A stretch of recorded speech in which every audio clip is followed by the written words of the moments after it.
جب یہ MPA ان کا 5 سالہ دور ختم ہوا، اس کے بعد انہوں نے کہا جی میں اب سیاست نہیں کروں گا، قوم کی ذمہ داری یہ بڑی چیز ہوتی ہے۔ پھر یہ علم، تدریس، کتاب، ان چیزوں کے ساتھ جڑ گئے۔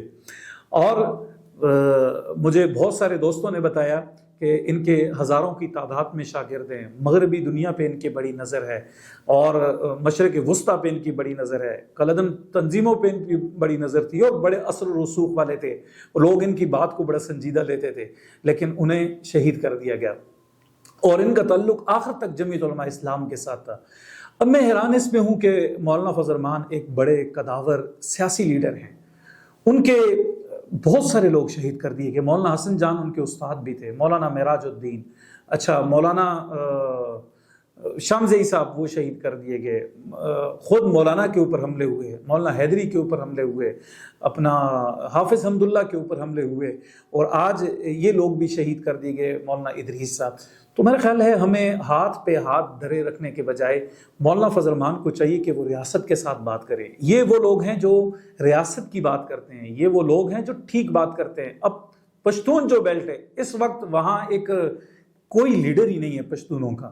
ہمارا جو خیبر پختونخوا ہے، ہماری اس کی نمائندگی نہیں ہے، کوئی قداور لیڈر موجود نہیں ہے۔ ہر صوبے کا کوئی نہ کوئی لیڈر موجود ہے، لیکن ہمارے صوبے کے پاس کوئی لیڈر نہیں ہے۔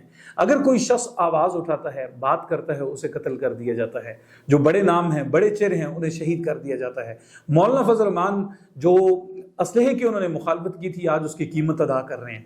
لیکن میرا خیال ہے ہمیں لاشیں اٹھانے کے بجائے، ہمیں روز جنازے اٹھانے کے بجائے کم از کم مولانا فضل الرحمان کو ایک لسٹ بنانی چاہیے۔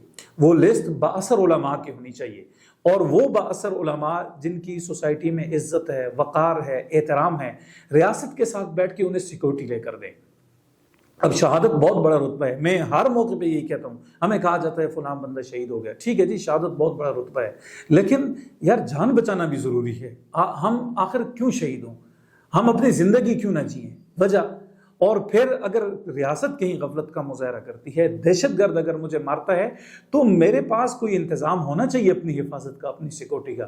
تو مولانا فضل الرحمان کو ایک لسٹ بنانی چاہیے، وہ لسٹ بنا کے ریاست کے ساتھ، ریاست کے سامنے رکھنی چاہیے، ان کے ساتھ بیٹھ کے بات کرنی چاہیے۔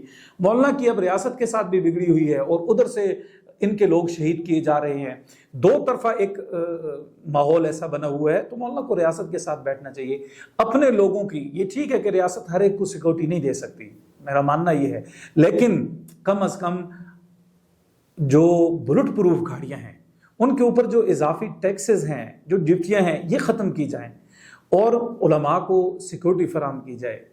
اسلحے کے اوپر جو آپ لائسنس کے اوپر جو سختی ہے وہ ختم کی جائے۔ سیکورٹی کے ادارے جو ہیں وہ کوارڈینیشن کریں، بتائیں علماء کو، بتائیں کہ بھئی یہاں آپ نے نہیں جانا، یا آپ کی جان کو خطرہ ہے، تھوڑے دنوں کے لیے سائڈ پہ ہو جائیں، خاموش ہو جائیں۔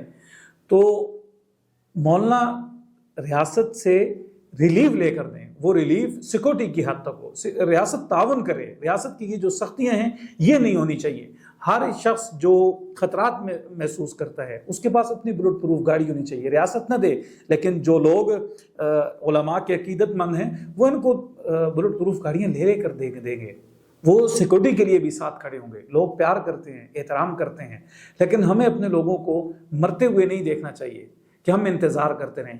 ایک لسٹ بنائیں، ریاست کے ساتھ بیٹھیں، بیٹھ کے ان لوگوں کو سیکورٹی دیں۔ اور دوسرا جو سب سے اہم چیز ہے وہ یہ ہے کہ آج بھی ہمارے لوگوں کے ذہن میں بندوق والوں کے حوالے سے کوئی نہ کوئی وہ کشمکش پائی جاتی ہے۔ ہمارے لوگ کلیئر نہیں ہیں۔ سوشل میڈیا کے اوپر جو آوازیں ہیں، جو لوگ ہیں کام کرنے والے، جو ورکر ہیں مذہبی طبقے کے، کم از کم ان کو کلیئر ہو جانا چاہیے کہ یار اتنی لاشیں اٹھانے کے بعد بھی اگر آپ بندوق والوں سے، ان لوگوں کے ساتھ جو ہمارے علماء کو مارتے ہیں، ان کے ساتھ اگر آپ نرمی کا رویہ رکھتے ہیں، چوں اور چنانچے کا رویہ رکھتے ہیں، تو پھر آج ان کی باری ہے، کل آپ کی باری بھی ہوگی۔ اور تیسرا، ریاست کو چاہیے کہ اگر کسی ایسے عالم کے خلاف جو کوئی بات کرتا ہے، اس کے خلاف ایک مہم شروع ہوتی ہے۔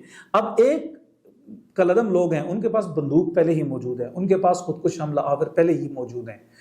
اچھا، اس کو نظریاتی سپورٹ ٹی ٹی پی کی، پی ٹی ایم کی بھی ملتی ہے، اور ساتھ سیاسی سپورٹ بھی ملتی ہے فوج کے خلاف۔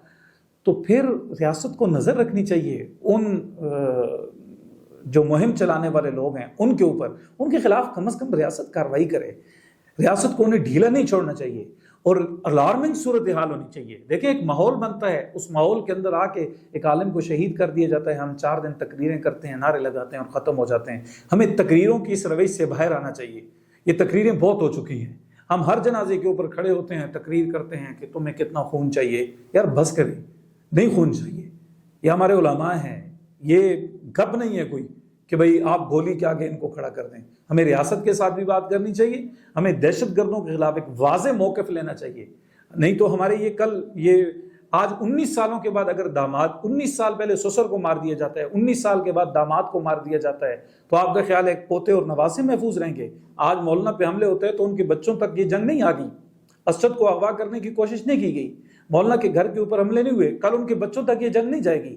یار ہمیں واضح موقف لینا چاہیے کہ یار ہم کسی صورت ان کے ساتھ نہیں ہیں. ریاست کارروائی کرے، واضح اور کلیئر ریاست کے پیچھے کھڑے ہوں. اور واضح اگر آپ بات نہیں کریں گے تو اسی طرح لاشیں اٹھاتے رہیں گے. آج جو نقصان ہوا ہے اس نقصان کا یہ خلا کب پر ہوگا یہ تو وقت بتائے گا. بہت شکریہ.